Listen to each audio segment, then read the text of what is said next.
Welcome back to the Professor's Lab. I'm Professor V, and this is round three of our league challenge that happened at Die Hard Games on April 24th, 2025. If you didn't know, Die Hard League happens every Thursday at 6 p.m. Central, featuring casual and tournament play of whatever format everyone wants. Destined Rivals pre-releases start Saturday, May 17th at 1 p.m. League Challenge, May 29th at 6 p.m. and League Cup, May 31st at 12 p.m. All Central Time, all at Die Hard Games. Go see more info in this video's description and check out Pokemon's event locator for premiere and other events at the shop, such as League Challenges, League Cups, pre-releases, and more. Please hit that like button right quick, subscribe to this channel, ring the bell for notifications, say what you need to say in the comments, and all that other good free stuff. But anyways, let's research this game. On the left, we've got Charizard Noctowl. On the right, Festival lead. Looks like our player on the left, Charizard player, is going first. Duskull in the active. They put a Hoot Hoot on the bench and then play a Buddy Buddy Poffin. That item allows them to search their deck for up to two basic Pokemon with 70 HP or less to add to their bench. So with Hoot Hoot on the bench, you for sure grab that Fan Rotom and then a Charmander as well. And then Fan Rotom is now using his Fan Call ability that can only be used on the first turn when you do search your deck for up to three normal type Pokemon, colorless Pokemon, with 100 HP or less and put them into your hand. Looks like just two Hoot Hoot are grabbed off of that Fan Call and put onto the bench there. Maybe there's enough Noctowl in hand that you can leave some of them in the deck at this point. Looks like after that Fan Call is a pass. Decent start for our Charizard player. On the right, our festival leader leads with Grookey in the active spot. They bench a Fuecoco, and all they need is an Arven to unlock this hand. But it looks like it was just a pass back over to our Charizard player on the left. Uh-oh. Now is the time for our Charizard player to capitalize here as they evolved into Noctowl and are going to attempt to use Jewel Seeker, the ability that triggers when Noctowl evolves, but it only triggers if when it evolves and if you have a Terra-type Pokemon in play. With no Terra-type Pokemon in play, that Noctowl just evolved for fun, sadly. No takebacks in the League Challenge, I suppose, which is completely reasonable, and then just a pass back over to our festival leader with the top deck on the right of an Arven that we were talking about just a moment ago. That supporter card allows them to search their deck for an item and a tool to put into their hand. The item is the pink A-Spec Precious Trolley, and the tool is that Technical Machine Evolution. The Precious Trolley is being played now. That A-Spec card allows the player to fill their bench up with as many basics as they like from their deck. So we see the entire team join the party here on the bench. Goldeen, Double Grookey, Double Grodeen, Double Grookey added to the bench here off of that trolley. Then I'm sure we're going to see that Technical Machine Evolution tool card be attached to the active Grookey, along with an energy card. That tool card, Technical Machine, gives the Pokemon it's attached to access to the Evolution attack, where you can evolve a couple of Pokemon on your bench to their next form. Anything else to do but evolution? Nope, evolution. Targeting the Grookey on the bench. Search your deck for the Pokemon they evolve into and evolve them into that Thwackey with the Boom Boom Groove or whatever that's called ability. But we'll talk about that next turn as our player on the left, our Charizard player, is starting their next turn. Can they get to Charizard and start swinging? That's really all they need to start doing here in this Charizard deck. Putting on the pressure nice and early is what it likes to do. Usually we can get there with the support cast of the Noctowl, but it looks like it's just a pass. Man, it happens in the Pokemon trading card game as our player on the right starts their next turn, evolving, double seeking on the bench, retreating into a seeking, evolving that Pokemon that just retreated into a Thwackey, and now we're using its ability. So let me consult my research here with the Thwackey and its Boom Boom Groove. Once during your turn, if your active Pokemon has the Festival Lead ability, which the Seeking and the Golding do, then you could search your deck for a card and put it in your hand.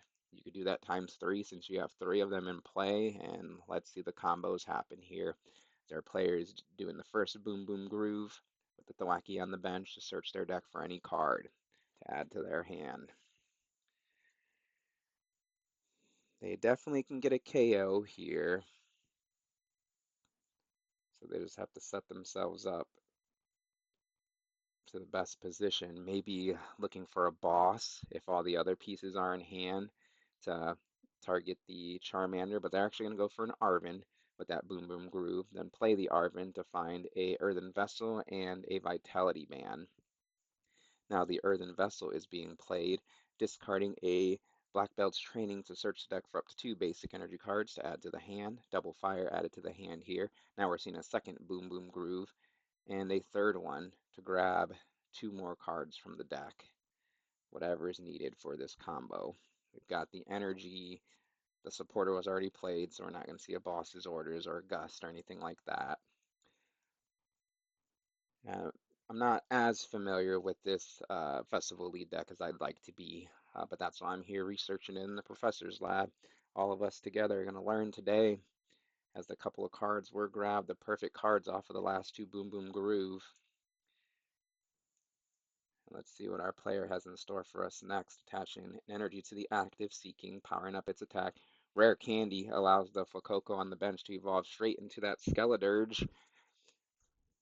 Vitality Band attached to the active seeking, letting its attacks do plus 10 more damage. Then the Festival Grounds hits the board now. The Festival Grounds Stadium says each Pokemon that has an energy attached recovers from all special conditions and can't be affected by special conditions. But the big reason it is here and on the field now is because of Seeking and its Festival Lead ability that says if Festival Grounds is in play, this Pokemon may use an attack it has twice.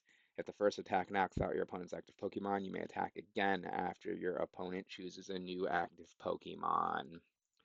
The combo is fully set up here for our player on the right. Now they just have to decide what else to do before attack. Let's go ahead and use Skeledirge's ability. Skeledirge's ability is an incendiary song. Once during your turn, you may discard a fire energy from your hand. If you do during your turn, attacks used by your Pokemon do 60 more damage to your opponent's active Pokemon. And of course, Seeking has the Rapid Draw attack for a colorless energy. It does 60 base damage and then draw two cards. So right now we're swinging for 120 twice and drawing a bunch of cards. Broken, as we see the first attack by the Seeking, KOing the Duskull for sure, drawing two cards, take a prize card. Now the opponent promotes a Pokemon. Ooh, they should not have promoted that Charizard. Are they going to stick with it?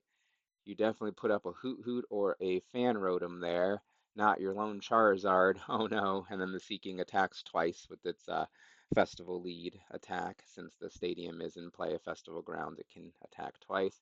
KOing that Charmander, two prize cards, four cards drawn. Fan Rotom on the left flies into the active spot, and play will resume there. So let's see how our Charizard player can respond here. You can swing with Fan Rotom for 70 since there's a stadium in play, but they bench a Budew and then put Pheasantipity on the bench. Going to use Flip the Script now since the opponent took a KO on their last turn. Pheasantipity can draw three cards, so get more options in the hand. The bench is currently full for our player on the left. Maybe they could have held off on benching that Budew in case Pheasantipity found more Charmander, and then you could try to get those put into play again, because you can't have Charizard if you don't have any Charmander down for at least a turn. And next we're going to see them play their supporter for a turn, Chorus Tenacity. That supporter card allows the player to search their deck for a special energy and a stadium card to add to their hand. The stadium is good to grab here as it'll counter the festival grounds and force the opponent to find a replacement. Special energy, I guess that will just allow you to attack with the Rotom, Fan Rotom. So Jet Energy and Area Zero Underdepths added to the hand thanks to that Chorus Tenacity. We see the Area Zero be played, countering the stadium like we talked about, the festival grounds. And then we're going to get shuffled up after that deck search there, while our player takes a moment to think about what they want to do next. You can jet energy up the Budu and do the item lock, but I mean, your opponent's already fully set up and the KO is there on the 30 HP Budu, so attach a fire energy to the active fan rotom and attack for 70 assault landing. Since there is a stadium in play, it can use that attack to put some pressure on this Seeking. As a player on the right, the festival leader starts their next turn with festival grounds already in hand, so that gets put into play, and we still have 3 deck searches with 3 Thwacky on the bench. Oh, looking scary.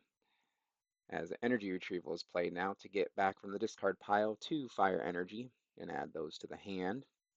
So we've got the Incendiary Song online if the player chooses to, and they do right now, plus 60 damage. The Pokemon's attacks do this turn.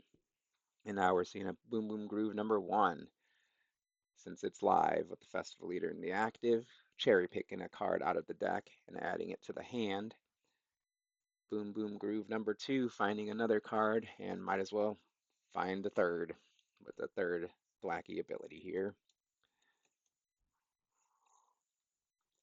Something like Boss's Orders could be selected to bring up the Pheasantipity EX, especially since we have that Incendiary Song online. We could do effectively 240 damage here. Pheasantipity EX only has 210 HP. You could take 2 prize cards and limit your opponent's options on their next turn. Looks like our festival leader agrees. Boss's Orders bring up the Pheasantipity EX into the active spot. Pad now will shuffle back a couple of supporters, the boss and the black belt, back into the deck from the discard pile to be used in future turn.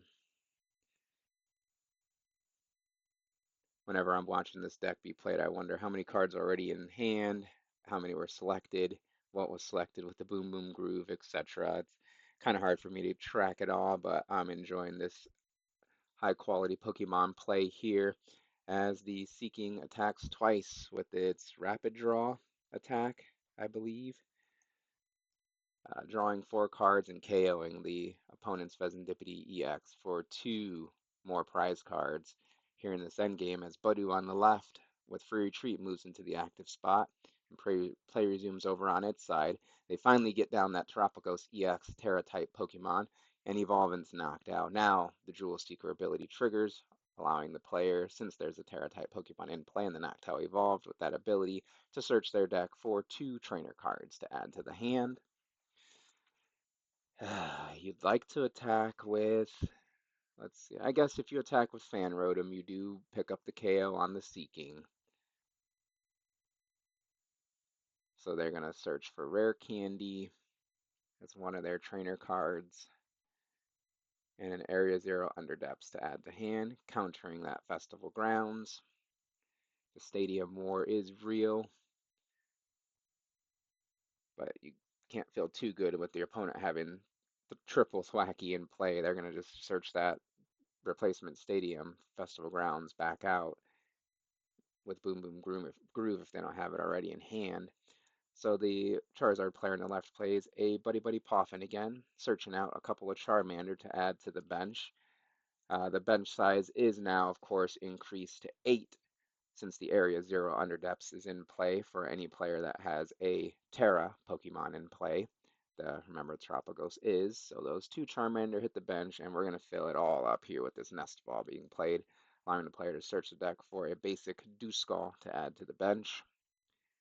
Now we're looking a little more set up on the left. This is like a perfect turn 2, turn 3, turn 1, 2, 3, however you want to think about it, board for a Charizard player at this point, but is it too little too late? We'll have to find out here as the player decides their next move over on the left. Both of these players have sweet sleeves, by the way. All right, looks like our Charizard player on the left is getting the deck shuffled up after those deck searches. They're not going back in. The last thing to decide is, do I want to attack with Budu or Fan Rotom, I believe, at this point.